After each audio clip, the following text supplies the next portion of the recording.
नमस्कार, स्वागत है आज के मुख्य समाचार में। आइए नजर डालते हैं देश और दुनिया की तमाम बड़ी खबरों पर। अगर आपने चैनल को सब्सक्राइब नहीं किया है तो सब्सक्राइब कर लें, आपको बड़ी और काम की खबरें मिलती रहेंगी। गृह मंत्री अमित शाह 55 जिलों में करेंगे पीएम कॉलेज ऑफ एक्सीलेंस का शुभारंभ, सीएम मोहन यादव भी होंगे शामिल।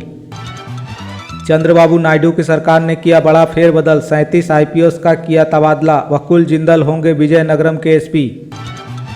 आईएमएफ ने एक बार फिर पाकिस्तान को दिया जीवन दान, देगा 2000 अरब रुपए का कर्ज, दिया मंजूरी। आम आदमी पार्टी सांसद संजय सिंह का बड़ा दावा, जेल में सीएम केजरीवाल का 8.5 किलो कम हुआ वजन। जयपुर एयरपोर्ट का इस्तेमाल करना यात्रियों को पड़ेगा महंगा, घरेलू उड़ान की फीस में 50% से ज़्यादा की वृद्धि। भारत में होगा मीडिया और मनोरंजन क्षेत्र का पहला वैश्विक शिखर सम्मेलन, गोवा में भारतीय अंतर्राष्ट्रीय फिल्म महोत्सव के साथ साथ शिखर सम्मेलन का भी होगा आयोजन। सीमावर्ती क्षेत्रों में रोजगार के अवसर उपलब्ध कराएं, उच्च स्तरीय बैठक में बोले गृह मंत्री अमित शाह। संविधान हत्या दिवस मनाने के फैसले पर भड़के राउत, कहा भविष्य पर ध्यान देने के बजाय अतीत की ओर देख रही भाजपा। सिख बटालियन की तर्ज पर अब एमपी में बनेगी आदिवासी बटालियन, खंडवा में बोले मंत्री विजय शाह। दिल्ली में बिजली की दरें बढ़ने पर इंडिया गठबंधन की साथी कांग्रेस और आप में छिड़ी रार, PPAC power purchase adjustment cost के नाम पर लूट का आरोप। गोरखपुर में बनेगा अंतर्राष्ट्रीय स्तर का स्टेडियम, पूर्वांचल के खिलाड़ियों की निखरेगी प्रतिभा।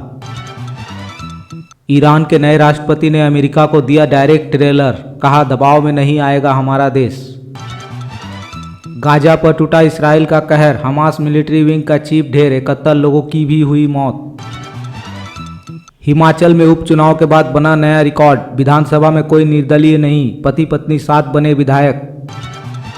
केजरीवाल की जिंदगी से खेल रही बीजेपी और मोदी सरकार, आप नेता संजय सिंह ने लगाया गंभीर आरोप। नवादा में डायरिया से 12 से ज्यादा लोग बीमार, स्वास्थ्य विभाग में मचा हड़कंप।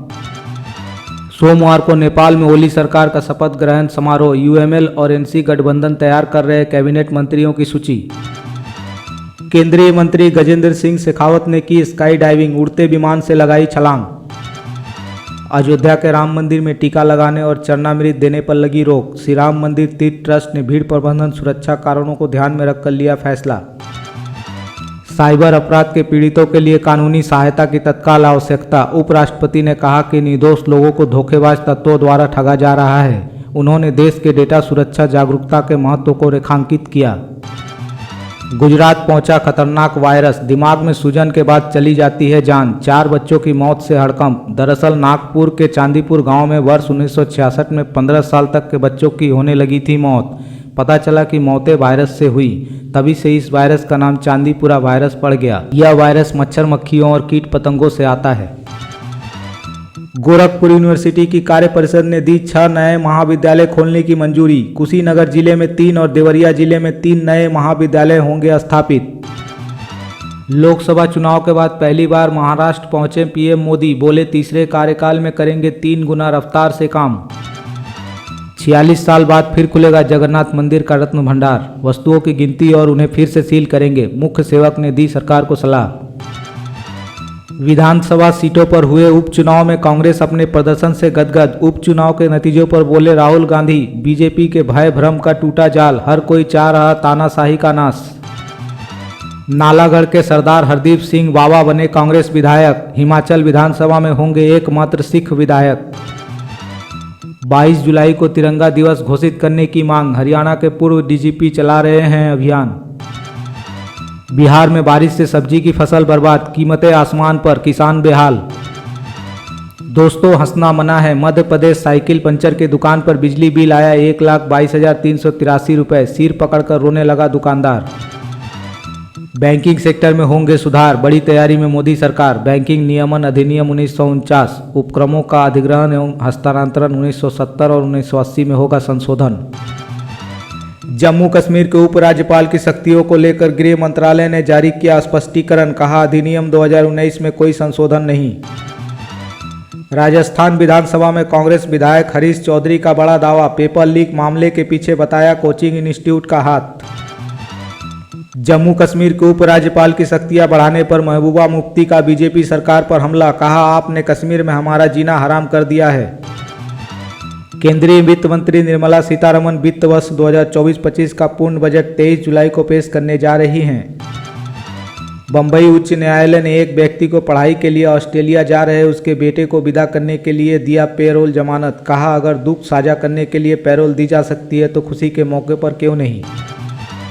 साख नहीं बचा सके कमलनाथ। मध्य प्रदेश छिंदवाड़ा की अमरवाड़ा सीट पर भाजपा की जीत, आखिरी 3 राउंड में पलट गई बाजी। महाराष्ट्र में मनोज जरांगे का बड़ा ऐलान, मराठा आरक्षण के लिए 20 जुलाई से करेंगे अनिश्चितकालीन अनशन। टीएन निषेध संशोधन अधिनियम 2024 लागू, अवैध शराब से मौत पर तस्कर को आजीवन कारावास की सजा। पंचायत चुनाव से पहले त्रिपुरा में सीपीआई नेता की हत्या, पार्टी ने किया राज्यव्यापी बंद का आह्वान। दक्षिण त्रिपुरा के घटना में राजनगर इलाके नेता बादल सील पर हमले में इलाज के दौरान हुई मौत। पीएम मोदी ने महाराष्ट्र वासियों को दी बड़ी सौगात, 29,000 करोड़ के कई प्रोजेक्ट की शुरुआत। गोरेगांव स्थित नेस्को प्रदर्शनी केंद्र में परियोजनाओं का लोकार्पण और शिलान्यास किया।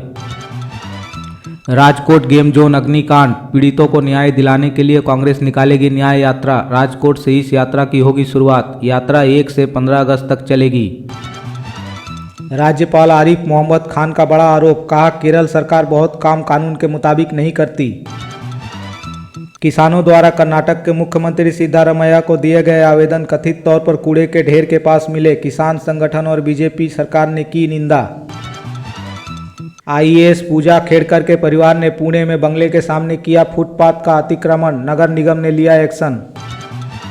भजनलाल सरकार की बजट घोषणा के बाद विरोध में उतरे पुरानी कार बेचने वाले, आंदोलन की दी चेतावनी। जिन गाड़ियों पर 12% तक टैक्स लगता था उसे बढ़ाकर 25% तक कर दिया गया है। म्यूचुअल फंड ने जून में एनएफओ से 14,370 करोड़ रुपए जुटाए, अभी तक की सबसे ज्यादा है ये राशि।